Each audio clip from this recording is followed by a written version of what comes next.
محتشم سامعین و حاضرین، آپ کے علم میں ہے چند دن قبل ناروے کے ایک شہر میں ایک اسلام دشمن تنظیم کے زیر اہتمام اعلانیہ طور پر قرآن کریم کی بے حرمتی کا اہتمام کیا گیا۔ اللہ کی توفیق اور اس کے فضل سے 5 مسلمان نوجوانوں نے غیرت و حمیت کا خوب اظہار کیا اور اس ملعون قرآن کریم کی بے ادبی کرنے والے پر حملہ کیا، نہتے ہونے کے باوجود اور پولیس کا حصار ہونے کے باوجود انہوں نے اس پر حملہ کیا اور اس کو جیسے لاتیں گھونسے مار سکتے تھے اس ملعون کو رسید کیے۔ دنیا اسلام میں بہت سی سپاہ ہیں، اللہ تعالیٰ سلامت رکھے ہماری سپاہ کو، سب مسلمانوں کی سپاہ کو۔ میں کہتا ہوں بلکہ بہت سے لوگوں نے کہا کہ وہ کام بڑی بڑی افواج سے نہیں ہوا جو ان نوجوانوں نے کر دیا۔ نتیجہ کیا نکلا؟ ناروے میں یہ قانون بن گیا کہ آئندہ کسی بھی مذہب کے متعلقہ کسی چیز کی کوئی توہین نہیں کی جائے گی۔ اگر کوئی ایسا جرم کوئی کرے گا تو سیکیورٹی ادارے اس کو روکیں گے اور ایسا جرم کرنے والے کو سزا دی جائے گی اور اس پر فرد جرم عائد کی جائے گی۔ یہ ایک اچھا نتیجہ نکلا ہے اس واقعہ کا، اور اس پر بہت سارے معاملات ہوئے، بہت ساری باتیں ہوئیں۔ کچھ بہت تھوڑا سا میں بھی سوشل میڈیا کے ساتھ ٹچ رہتا ہوں۔ ایک میسیج میں نے دیکھا، کسی نے میسیج کیا کہ بھئی آپ ایسا کریں، ناروے کا سوشل بائیکاٹ کر دیں، معاشی بائیکاٹ کر دیں، اور اس میں کسی نے یہ مشورہ دیا کہ آپ ایسا کریں ٹیلی نار کے سارے سمز جو ہیں ان کو توڑ دیں کیونکہ اس کا پروفٹ ناروے کو جاتا ہے۔ اگرچہ ہمیں اس معاملے میں بھی حمیت کا احساس کرنا چاہیے کہ ہم اپنے اداروں کو معاشی طور پر مضبوط کریں۔ دنیا میں اب معاشی جنگیں لڑی جاتی ہیں، لیکن اس کا جواب کسی نے بڑا اچھا دیا۔ جب کسی نے کہا کہ اس مسئلے کا جواب یہ ہے کہ ہم ٹیلی نار کی سم توڑ دیں، تو کسی نے بڑا خوبصورت جواب دیا اور کہا یہ سم توڑنے سے مسئلہ حل نہیں ہوگا، یہ قرآن کھولنے سے مسئلہ حل ہوگا۔ احتجاج کے معاملے میں ہم آگے بھی بڑھ جاتے ہیں اور بہت سے ایسے کام بھی کر لیتے ہیں جن کا کوئی فائدہ نہیں ہوتا، لیکن جو عملی طور پر کام کرنے والا ہوتا ہے وہ ہم نہیں کرتے، جس کا ہمیں بہت زیادہ نقصان ہوتا ہے اور مسلسل ہو رہا ہے۔ ان واقعات کو عرصہ تقریباً 10 سال سے زیادہ ہو گیا ہے جب سے یہ واقعات جاری ہیں۔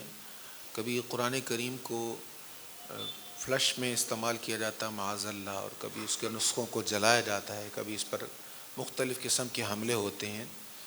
میں نے پہلے بھی ایک بار عرض کیا تھا کہ ہمیں اس پر عملی طور پر کام کرنا چاہیے، اور وہ عملی طور پر کام کیا ہے؟ ہمیں کم از کم جو ہم پر قرآن کے حقوق ہیں ہمیں وہ تو پورے کرنے چاہیے۔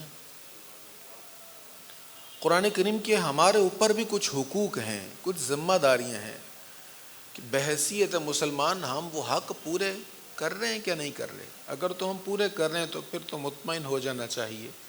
اگر ہم ان حقوق کو پورا نہیں کر رہے تو ہمیں سوچنا چاہیے کہیں ان حقوق کو پورا نہ کر کے اس طرح کے مجرموں کی ہم کسی نہ کسی طرح حمایت تو نہیں کر رہے، ان کی طرفداری تو نہیں کر رہے۔ تو مختصر وقت میں چند باتیں عرض کرتا ہوں۔ قرآن کریم کا پہلا حق یہ ہے کہ ہم اس پر ایمان لائیں۔ ہم سوچیں کیا ہمارا اس پر ایمان ہے؟ قرآن کریم جو کہہ رہا ہے کیا ہمارا اس پر یقین ہے؟ سب سے پہلا حق قرآن کا یہ ہے، ہمارا ایمان ہو یہ اللہ کی کتاب ہے، یہ کلام اللہ ہے، اس میں جو لکھا ہے 100% ٹھیک لکھا ہے۔ ہماری سمجھ میں، ہماری سوجھ بوجھ میں خطا ہو سکتی ہے، ہمارے سائنسدانوں کے تجربات میں غلطی ہو سکتی ہے، لیکن قرآن میں جو لکھا ہے یہ 100% سچ ہے۔ آپ اس پر پہلے حق پر غور کریں تو آپ دیکھیں کہ ہم تو اس پہلے حق کا ہی اعتراف نہیں کر رہے۔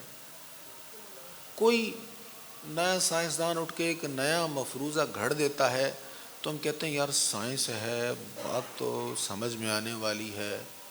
اب قرآن میں ہی پھر غلط ہوگا، سائنس تو جھوٹ نہیں بولتی۔ بھئی کیوں نہیں جھوٹ بولتی سائنس؟ کیا آپ چارلس ڈارون کے نظریے ارتقاء کو بھول گئے آپ؟ اس نے نظریہ پیش کیا تھا کہ انسان جو ہے یہ بندر سے بنا ہے۔ پہلے بندر تھا، بندر ارتقائی منزلیں طے کرتا کرتا انسان بن گیا، تو پوری دنیا اس کے پیچھے بڑھ گئی۔ یہ قرآن کے نظریے کے خلاف تھا۔ قرآن نے کہا کہ انسان سب سے پہلا انسان سیدنا آدم علیہ السلام ہے، پھر ان کے وجود سے سیدہ حوا سلام اللہ علیہا، پھر اس جوڑے سے پھر آگے نسل انسانی کا ارتقاء ہوا۔ تو ہمارے بہت سے مسلمان آج بھی اسی تحقیق میں پڑے ہوئے ہیں۔ ہماری بہت سی اعلیٰ یونیورسٹیز میں اب بھی اس پر تحقیقات ہوتی۔ میں ایک بار اسلام آباد میں ایک میوزیم میں گیا تو وہاں پر وہ تصاویر لگی ہوئی تھی اسی نظریہ ارتقاء پر۔ ایک طرف بندر بنا، پھر بندر کی تھوڑی سی ہائٹ چینج ہوئی، پھر تھوڑی سی اور چینج ہوئی، کافی ساری تصاویر لگی، اور لاسٹ پہ جو تصویر لگی تھی وہ انسان کی تھی۔ یعنی اسی نظریہ ارتقاء کو ہم نے اب بھی پکڑا ہوا ہے، اور اسی نظریہ ارتقاء کی یہ شاید پچھلی صدی کے وسط میں یہ نظریہ پیش کیا گیا تھا، 1960 کے قریب کہیں۔ اسی دور میں اور سائنسدان اس کی مخالفت بھی کر رہے ہیں۔ تو ہمارا ایمان کیا ہے؟ کوئی کچھ بھی کہتا رہے، ہم سب تحقیقوں کو پائے حقارت سے ٹھکرا دیں گے، جو قرآن آئے گا اس کو سچ مانیں گے۔ یہ ایمان ہونا چاہیے ہمارا۔ تو سائنسی تحقیقات ان میں تبدیلیاں ہوتی رہتی ہیں، مفروضے چینج ہوتے رہتے ہیں۔ ابھی چند دن پہلے ایک تحقیق آئی آئنسٹائن کے نظریہ کے خلاف کہ کشش ثقل جو ہے وہ نیچے نہیں کھینچتی۔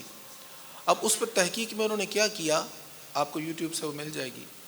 ایک وزنی بال اور ایک پرندے کا پر، اس کو زمین کی طرف پھینکا تو بال جو تھا وہ جلدی گر گیا، اور جو پر تھا اس کو کافی ٹائم لگا، ہوا میں جھولتا رہا، پھر وہ نیچے آیا۔ پھر انہوں نے ان دونوں چیزوں کو ایک ایسی جگہ سے نیچے پھینکا جہاں ہوا کا کراس نہیں تھا، ہوا کراس نہیں ہو رہی تھی، کراس وینٹیلیشن نہیں تھا، بالکل بند تھی، تو دونوں برابر ایک ہی وقت میں نیچے آ کے گرتے ہیں۔ تو اب وہ جو پرانے نظریات تھے ان کا رد تو آج کی جدید سائنس کر رہی ہے نا۔ تو جب سائنس پرانے نظریات کا رد کری تو ہم کتنے بے وقوف ہوں گے اگر ہم ایک نئے نظریہ کو دیکھ کے قرآن کریم کی تحقیق جو ہے یا قرآن کریم کے ارشاد کو نظر انداز کر دیں۔ تو پہلا حق قرآن کا یہ ہے، ہم یقین رکھیں یہ اللہ کا کلام ہے۔ جبریل امی لے کر حاضر خدمت ہوئے، نبی رحمت صلی اللہ علیہ وسلم کے قلب اطہر پر اترا، میرے آقا کے لبوں کو جنبش ہوئی، پھول جھڑے تو یہ جملے صحابہ کو عطا ہوئے، صحابہ نے لکھے، سینوں میں محفوظ کیے اور امت تک انہیں پہنچایا۔ تو یہ یقین ہمارا ہونا چاہیے، اور یہ یقین بھی بہت بڑی بات ہے۔ سیارہ ڈائجسٹ میں ایک واقعہ پرنٹ ہوا تھا، سیارہ ڈائجسٹ کا ایک قرآن نمبر ہے، اس میں ایک واقعہ پرنٹ ہوا تھا کہ ہندوستان کے ایک قبرستان میں قبر کھودی جا رہی تھی تو ساتھ والی بہت پرانی بوسیدہ قبر کی دیوار ٹوٹ گئی۔ اب قبر تو بڑی پوسیدہ تھی لیکن اندر سے جو مردہ تھا وہ بالکل تر و تازہ تھا، اس کا کفن بالکل تازہ تھا، کوئی میلا نہیں تھا کفن، اور خوشبو کی لپٹیں ایسی باہر آئیں کہ سارا قبرستان مہک گیا۔ لوگ تلاش میں نکلے، یہ کون ہے اللہ کا ولی، یہ کون ہے مقرب بارگاہ الہی، اتنی پرانی قبر اور بدن آج بھی تر و تازہ ہے۔ تلاش کرتے کرتے اس کے گھر پہنچے، گھر والوں سے پوچھا، بیٹی بھی بوڑھی ہو گئی تھی، پوچھا آپ کے بابا میں کون سی خاص بات تھی؟ بہت بڑے ولی کامل تھے، بہت بڑے فاضل اور شیخ تھے۔ کہا نہیں، عام سے تھے، ان کو تو قرآن بھی صحیح پڑھنا نہیں آتا تھا۔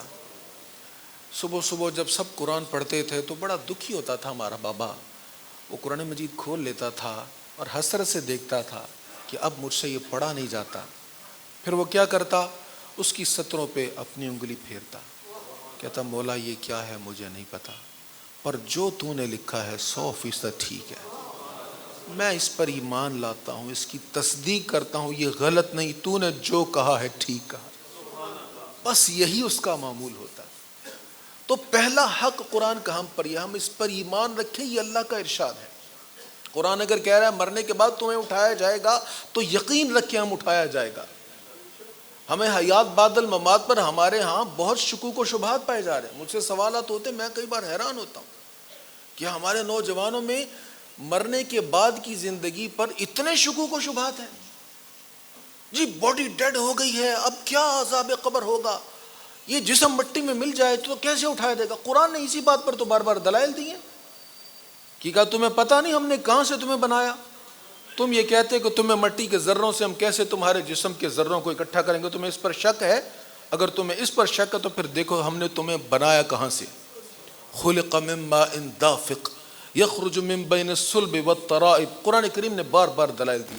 اے انسان تو سوچ تو صحیح، تجھے ایک پانی کے قطرے سے، ایک بوند سے تمہیں جب اتنا حسین انسان بنایا، هو الذی یصورکم فی الارحام کیف یشاء، جب ہم نے ماں کے رحم کے اندر تیری حسین صورت بنا دی اور ہم نے لوتھڑے سے تجھے وجود دیا، سب کچھ بنایا، ہڈیاں پیدا کی اور پھر تجھے ایک انسان بنایا، اور بچپن سے لے کر جوانی تک تجھ میں اتنی تبدیلیاں آئیں، جب وہاں سے ایک بوند سے یہاں تک تمہیں ہم بنا سکتے ہیں تو مرنے کے بعد دوبارہ تمہیں زندہ نہیں کر سکتے؟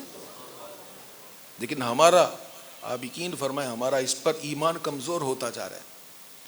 اگر یقین پختہ ہو کہ قیامت کے دن اللہ کے حضور حاضر ہونا ہے، ہم جواب دہ ہوں گے، تو کیسے کوئی اللہ کی نافرمانی کرے گا؟ تو پہلا حق قرآن کا ہے، اس پر ہمارا یقین ہو، اس پر ہمارا ایمان پختہ ہو۔ دوسرا قرآن کریم کا حق یہ ہے، ہم اس کی تلاوت کریں، ہم اس کو پڑھیں تو صحیح۔